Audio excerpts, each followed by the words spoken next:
Bonjour, dans cette séquence, nous allons essayer de voir concrètement qu'est-ce qu'un manager ou un leader agile. Alors, nous allons commencer par présenter les valeurs de l'agilité en reprenant les valeurs du manifesto, les valeurs de la méthode agile. Alors, qu'est-ce que cela veut dire? La première valeur, c'est de comprendre que les personnes et les interactions entre les personnes sont bien plus importantes que les processus et les outils. Bien sûr, si vous faites confiance à quelqu'un, vous pourrez dépasser les montagnes et vous pourrez, grâce à cette relation unique, arriver à votre fin. Deuxième valeur essentielle dans l'agilité, c'est la valeur de l'expérimentation. L'important, c'est de faire. Faites petit. C'est beaucoup plus important que de lire tous les modes d'emploi ou de voir comment faire. Essayez, expérimentez et vous verrez bien. Troisième valeur dans l'agilité, c'est la relation client. Ce qui est important, c'est d'expérimenter avec son client. Et c'est bien plus important que tout contrat, que toute négociation par écrite. Faites-lui confiance, essayez avec lui, trompez-vous avec votre client.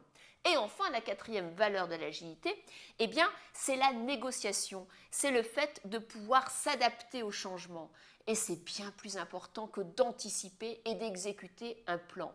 Ces valeurs sont simples, mais elles sont au cœur de l'état d'esprit que toute personne agile doit incarner.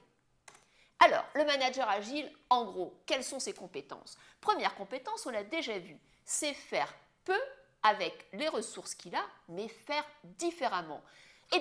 Très simplement, vous avez un problème. Au lieu de prendre ce problème dans sa globalité, prenez-en un tout petit bout, essayez, testez, changez et vous verrez que votre problème immense, vous commencerez à l'appréhender, à le résoudre. Deuxième compétence, c'est l'écoute.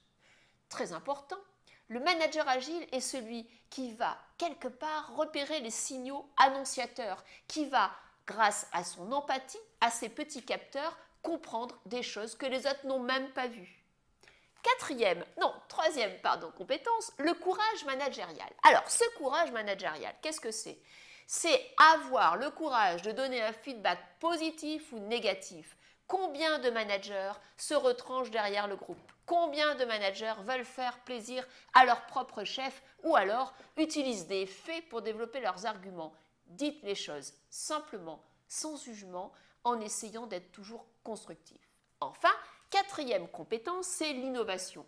On l'a vu, innover, c'est quelque part essayer de penser différemment. Alors là, je vous propose un magnifique ouvrage du professeur Clayton Christensen d'Harvard, spécialiste en disruption, en innovation disruptive. Qu'est-ce qu'il dit? Il dit que les personnes qui innovent, elles ont les compétences suivantes. Déjà, elles pensent différemment, elles agissent différemment, elles observent, elles raisonnent et elles expérimentent.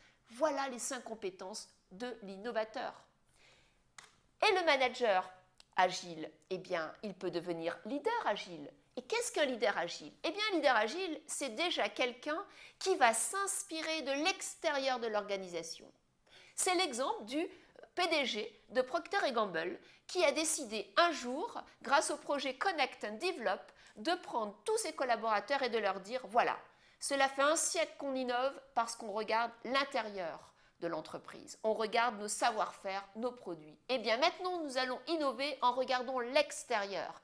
Toute personne dans l'entreprise qui a une idée trouvée à l'extérieur, qui peut être une idée que l'on peut développer, on va la développer, on va la tester. Et ainsi, l'entreprise a complètement révolutionné son approche de l'innovation et surtout a fait venir dans l'intérieur les très bonnes idées de l'extérieur et a pu vendre des brevets et se développer avec des pourcentages de chiffre d'affaires et de profits exceptionnels.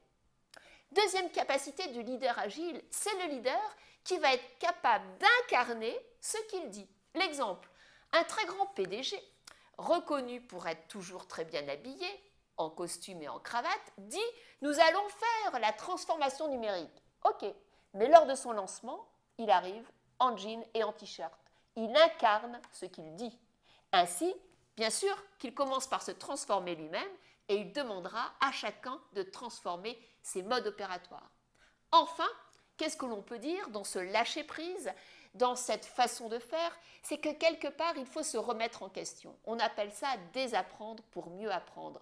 Apprendre à sortir du cadre pour essayer de créer non pas un nouvel cadre, mais un nouvel univers où on pourra découvrir des possibles. Voilà, donc le leader agile est celui qui va avoir le courage de repenser les résultats avec d'autres indicateurs. Celui qui va avoir le courage de laisser ce qu'il sait, ce qu'il maîtrise, pour innover vers des indicateurs qui seront les indicateurs de la performance de demain.